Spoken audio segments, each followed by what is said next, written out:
Breaking news చూస్తున్నాం. తిరుమల కొండపై మళ్లీ అపచారం జరిగింది. శ్రీవారి ఆలయంపై మళ్లీ ఒక విమానం చక్కర కొట్టింది. ఉదయం 8 గంటల సమయంలో ఆలయం పైన ఈ విమానం ప్రయాణించడం చూశారు భక్తులు. ఆగమ శాస్త్రం ప్రకారంగా ఆలయంపై నుంచి విమానాలు ప్రయాణం చేయడం అనేది విరుద్ధంగా ఉంది కాబట్టి నో ఫ్లయింగ్ జోన్ గా తిరుమలను ప్రకటించాలని కేంద్రాన్ని టీటీడీ కోరుతోంది. అయితే టీటీడీ విజ్ఞప్తిపైన ఇంకా నిర్ణయం తీసుకోలేదు కేంద్ర ప్రభుత్వం. ప్రస్తుతం ఏవియేషన్ మినిస్టర్ రామ్మోహన్ నాయుడుకి టీటీడీ చైర్మన్ లేఖ రాశారు.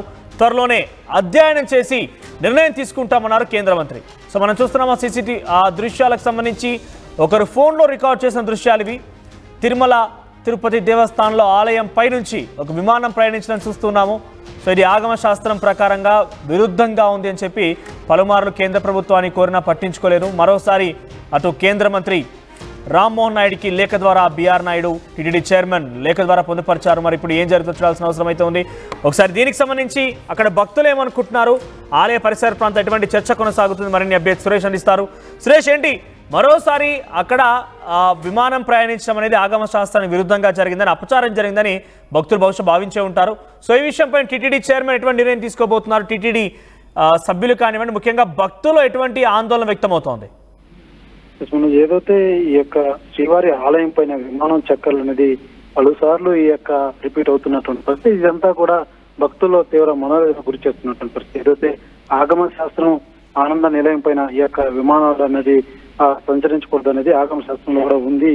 ఇది విరుద్ధం అంటూ కూడా ఆగమ శాస్త్రం పండితులు కావచ్చు, ఆగమ శాస్త్ర మండలి కూడా తెలియజేసినటువంటి పరిస్థితి. ఈ నేపథ్యంలోనే భక్తులు సైతం ఆవేదన వ్యక్తం చేస్తున్నట్టుగా మనం భావించాలి. ఎందుకంటే ఏదైతే స్వామివారి ఆలయం పైన ఇటువంటివి పలుమార్లు రిపీట్ అవుతూనే ఉంది. అయితే ఇప్పటికే అనేక సార్లు టీటీడీ బోర్డు కావచ్చు, టీటీడీ ఉన్నతాధికారులు కావచ్చు, ఏదైతే సంబంధించినటువంటి విమానాశ్రయకు సంబంధించినటువంటి మంత్రి రామ్మోహన్ నాయుడు కూడా గతంలో ఇంటిమేషన్ ఇచ్చినటువంటి పరిస్థితి. ఏదో రాతపూర్వకంగా కూడా ఈ యొక్క ఏదైతే హిందూ మనోభావాలు కావచ్చు, ఇటు భక్తుల మనోభావాలు కావచ్చు, ఈ తిరుమల తిరుపతి దేవస్థానానికి ఉన్నటువంటి యొక్క ప్రత్యేకత దృష్టిలో ఉంచుకొని ఏదైతే ఆగమ శాస్త్రాన్ని కూడా పరిశీలన తీసుకొని ఈ విమానాలు ఏదైతే సంచరిస్తున్నాయో వాటిని నో ఫ్లయింగ్ జోన్ గా ప్రకటించాలంటూ కూడా తెలియజేసినటువంటి పరిస్థితి. అయితే దీనికి సానుకూలంగా గతంలో విమాన శాఖ కూడా దీన్ని పరిశీలించి మేము నిర్ణయం తీసుకుంటామని కూడా తెలియజేయడం అయింది. అయితే ఇటీవల గడిచిన 3-4 నెలలుగా చూసుకున్నట్టయితే ఇక్కడ ఇదే తరహా 2-3 సార్లు కూడా ఇదే తరహా రిపీట్ అయినటువంటి పరిస్థితి. అయితే ఇవాళ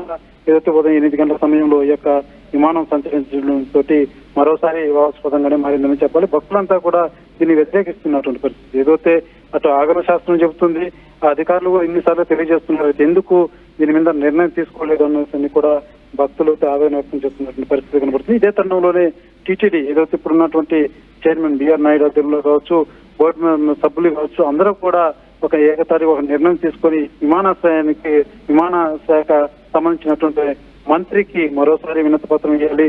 దీని మీద ఖచ్చితంగా ఒక నిర్ణయం తీసుకునేలాగైతే చర్యలు చేపట్టేలాగా టీటీడీ కూడా ముందుకు నడవాలనేది కూడా ఒక అభిప్రాయం తెలియజేసినటువంటి పరిస్థితి. ఈ నేపథ్యంలోనే ఏదైతే రామ్మోహన్ నాయుడికి వెళ్లి కలిసి కూడా ఈ యొక్క ఏదో తిరుమల క్షేత్రంలో ఆనంద నిలయం మీద ఇటువంటి విమాన సంచారం చేయకుండా చర్యలు తీసుకోవాలని కూడా కోరడం జరిగింది. దీని మీద త్వరలోనే ఒక నిర్ణయానికి వచ్చి మేము తెలియజేస్తామంటూ కూడా విమాన శాఖ మంత్రి తెలియజేసినటువంటి పరిస్థితి మనం రైట్. అంటే అటు భక్తులు ఎటువంటి ఆందోళన వ్యక్తమవుతోంది. ఇటువంటి ఘటన గతంలో కూడా చోటు చేసుకుంది. ఘటనలో కూడా విమానాలు పైనుంచి వెళ్ళిపోయాయి. కేంద్రానికి పలుమార్లు విజ్ఞప్తి చేసినా కేంద్రం పట్టించుకోలేదంటగా చాలా క్లియర్గా అర్థమవుతున్న నేపథ్యంలో భక్తులు ఎటువంటి విధంగా అభిప్రాయం వ్యక్తం చేస్తున్నారు? ఏదైతే భక్తులు కథనాలు వచ్చి టీవీలో సోషల్ మీడియాలో వచ్చే కథనాలు కావచ్చు, వీటన్నింటినీ చూసిన భక్తులు కావచ్చు, నేరుగా స్వామివారికి స్వామివారి ఆలయానికి ఉన్నటువంటి ఆధ్యాత్మికమైనటువంటి భావన కలిగినటువంటి భక్తులు కావచ్చు, ప్రతి ఒక్కరు కూడా తెలియజేసేటువంటి ఏదైతే ఆగమ శాస్త్రం తిరగడం అపచారం అని చెప్తున్నప్పుడు అధికారులు కావచ్చు, అటు సెంట్రల్ గవర్నమెంట్ కావచ్చు, ఎందుకు దీన్ని నిర్ణయం తీసుకోకుండా ఈ విధంగా లేట్ చేస్తున్నారు, ఎందుకు దీన్ని కాలయాపన చేస్తున్నారు అన్నది మాత్రం భక్తులు బాగా కనబడుతున్నటువంటి ఆవేదన. ఏదైతే ఆనంద నిలయం అనేది స్వామివారి గర్భగుడి పైన ఇటువంటి జరగడం అపచారం అనేది ఆగమ శాస్త్రంలో ఉంది కదా, దీని మీద ఎందుకు పునరాలోచించకుండా అటు విమాన శాఖ కావచ్చు, లేకపోతే ఉన్నత అధికారులు ఎందుకు చర్యలు చేపట్టలేదన్న భావన మాత్రం భక్తులు ఎక్కువ కనబడుతుందని చెప్పాలి. రైట్ సురేష్. సో తిరుపతి కొండపై నుంచి మళ్ళీ విమానం ఒకటి ప్రయాణించింది. ఈ నేపథ్యంలో విమానం చెక్కలు కొడుతున్న నేపథ్యంలోనే కొంత భక్తులు కూడా ఇదంతా అపచారం అంటూ భావిస్తున్నారు. ఉదయం 8 గంటల సమయంలో విమానం మరోసారి చెక్కలు కొట్టింది. ఈ విషయం పైన గతంలో కూడా టీటీడీ పాలకవర్గం కేంద్రానికి లేఖ ద్వారా పొందుపరిచి ఇక్కడ ఫ్లయింగ్ జోన్ని ఎత్తివేయాలంటూ కూడా వారంతా చెప్పిన నేపథ్యం రిక్వెస్ట్ చేసిన నేపథ్యంలో కేంద్రం పట్టించుకోలేదు. మరోసారి ఏవియేషన్ మంత్రి రామ్మోహన్ నాయుడికి టీటీడీ చైర్మన్ బిఆర్ నాయుడు లేఖ ద్వారా పొందుపరిచారు. ఇది పూర్తిగా ఆగమ శాస్త్రానికి విరుద్ధంగా ఉంది, దీన్ని వెంటనే నిలిపివేయాలంటూ కూడా కోరడం జరిగింది. మరి ఈ తదుపరి ఎటువంటి యాక్షన్ ఉంటుంది, కేంద్రం ఎటువంటి నిర్ణయం తీసుకుంటుందో చూడాల్సిన అవసరం అయితే ఉంది. At KLH, we ensure that your dream job is a reality. KLH deemed to be university.